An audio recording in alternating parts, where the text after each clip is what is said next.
Hello, everybody. It's time for Mental Health Mondays bonus episode on play and adolescents and teens. And so it's kind of fun to be like back at you right away. But I wanted to just return real briefly to our play series because we had so many requests to talk a little bit about play for adolescents and teens and the kind of transition to play for adolescents and teens versus real young children. And when we think of play, we usually, as we talked about many, many times, talked about real young children and play. And that's what we kind of think of as play. We think of dolls, we think about playing tag and things, we think about army guys, and maybe I'm dating myself. I don't know. What do kids play with now, right? But at the same time, I just want to give you an insight to what our adolescents and teens need for play. If you've joined us on our Mental Health Monday series on play, then you have seen so much of what makes play so valuable for kids through adults and how God made us for play and how He delights in us as we enjoy our lives and delight seeing us do that. And we get to delight in Him through the process of play. So what are some of our basic definitions of play? We have that there's a suspension of the idea of time. We kind of forget that time exists and we just kind of get lost in the play. There's a sense of freedom to it. It is not, it's not directed by an outside source. Like there's no purpose to it. It's really purposeless by definition. And so I think for adolescents, teens especially, we really do some harm when we don't allow them some play. Like we expect them basically to grow up too fast. And we say, you need to look like this and you need to do productive things all the time. We've kind of pushed that on ourselves as adults. And then we can do that as our kids start to look like adults, or the kids around us, or the kids in our church. As they start to look like adults, we push them more and more into that kind of productivity mode and don't allow them a space for that non-productivity, which is play, and it's just the basic enjoyment of life. And so what does play look like in adolescent and teens? Some things that I wanted to cover are some different areas of play that all people need, but what does that look like in adolescents and teens? And so the first one is social. We all need social play. And again, a lot of this is from Dr. Stuart Brown's book on play, which you can get. But these are Heidi's thoughts on how I've seen it work in my own kids' lives, in the kids that I've done therapy with, and then also in, my youth and youth ministry and things like that too. So social play, what does that look like? Just like for little kids where it's them practicing their narrative, them practicing these like social skills and learning to tell their story, that begins to take on a very real element, particularly for adolescents and middle schoolers and junior hires. They still need practice. Adults need practice at communicating and stuff. But how many of you have been around a junior hire? Like they're not just awesome at communicating sometimes. And so we need to give them a little bit of grace and give them some cues and some ways to formulate their thoughts and stuff of like, maybe you could have said that different, that kind of stuff. But allowing them to say it wrong the first time is playful. Like allowing them spaces where they can spout off things that maybe didn't come out right or whatever, or do some weird things or stand awkwardly beside someone, gives them spaces to kind of learn to do those things. And so recess, is very important for school-age kids, for our adolescents, and then, our teens, just having those social group times, whether it's like in a study hall or a lunchtime cafeteria situation, or, having friends over or whatever, that's really important because we need to be able to just practice being people together. And what does that look like? And what is hurtful, what's not hurtful. And so the social play then looks usually like some silliness, being able to like just say things in weird voices, or tell somebody a story and exaggerate it a little bit.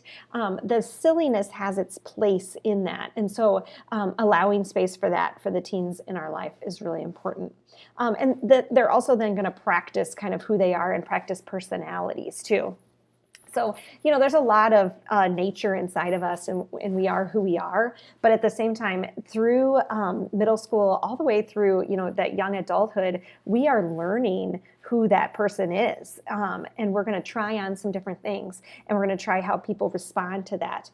Putting some silliness in that gives it a lot more of a playfulness to it, instead of it being like the heavy, like trying to wear masks and trying to pretend that we're someone to be accepted. Instead, when we can do that in like a silly realm with the people that love us and care for us, then we get to kind of root out our personality without covering things up. So it's more grace-filled instead of shame-filled.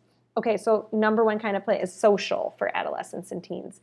The second one is discovery. So our adolescents and teens need ways to discover. Now, little kids do this with like blocks and with pretend play and stuff.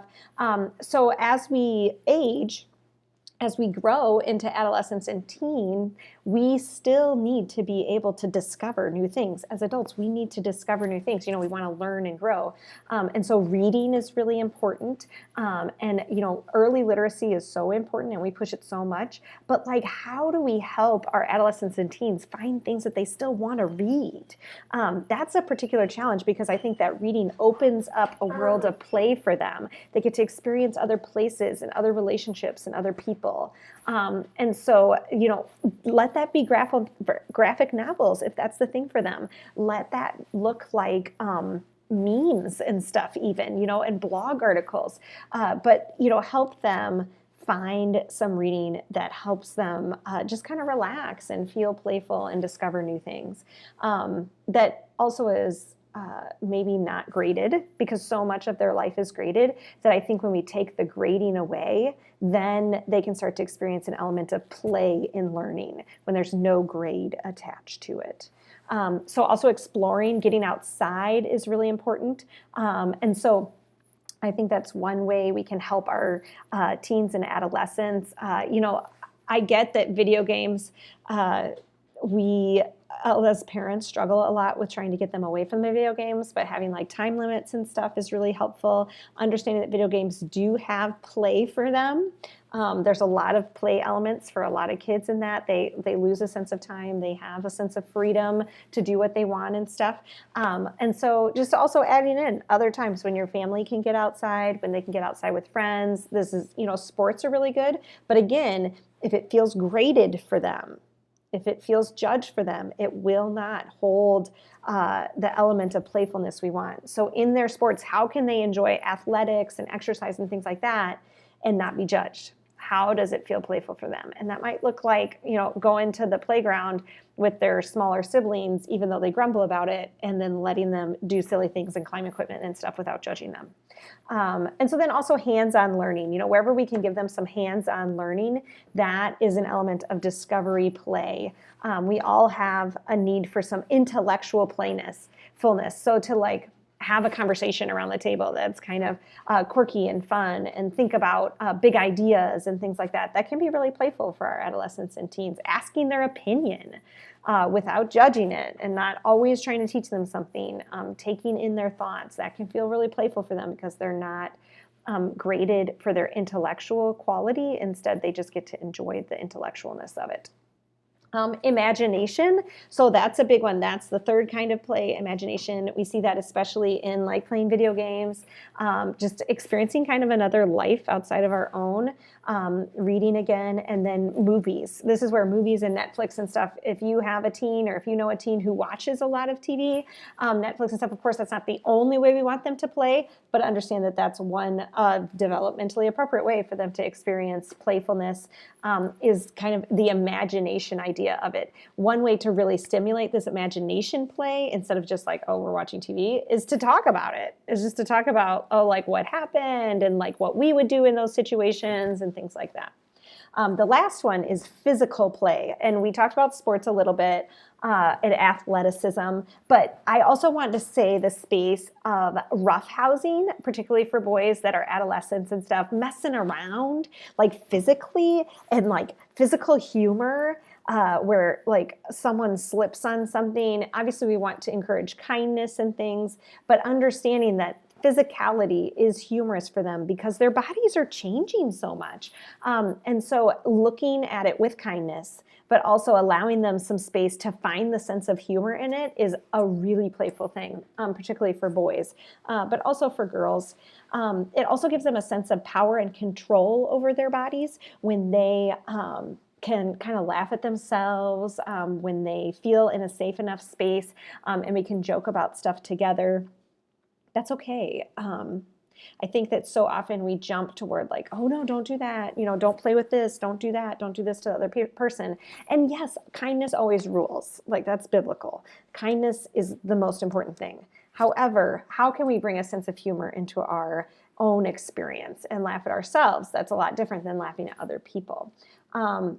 And just kind of note what is and is not playful based on the definition of play. If you go back to our first episode of what does play look like, go through those and just kind of think about your teen or adolescent, or think about the ones that you teach or the ones that you have in ministry and things like that. And what is their experience of play? What kinds of things are they doing, and where does it fall into those different definitions of the way play looks? And so, you know, kids just need us to have a strong foundation of grace, no matter what age they are, whether they're 0 or whether they're 18 or further through college. Just to give them a space to be playful is really powerful. That everything doesn't have to be productive. Everything doesn't have to be lined up and just right.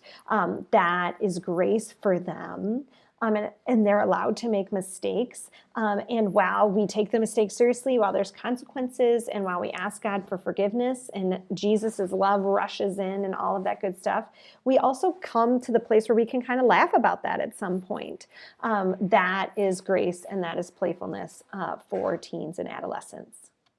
All right, thanks for joining me for this special bonus edition of Mental Health Mondays. I'll see you next time. And until then, you can always catch me at HeidiGaiman.com.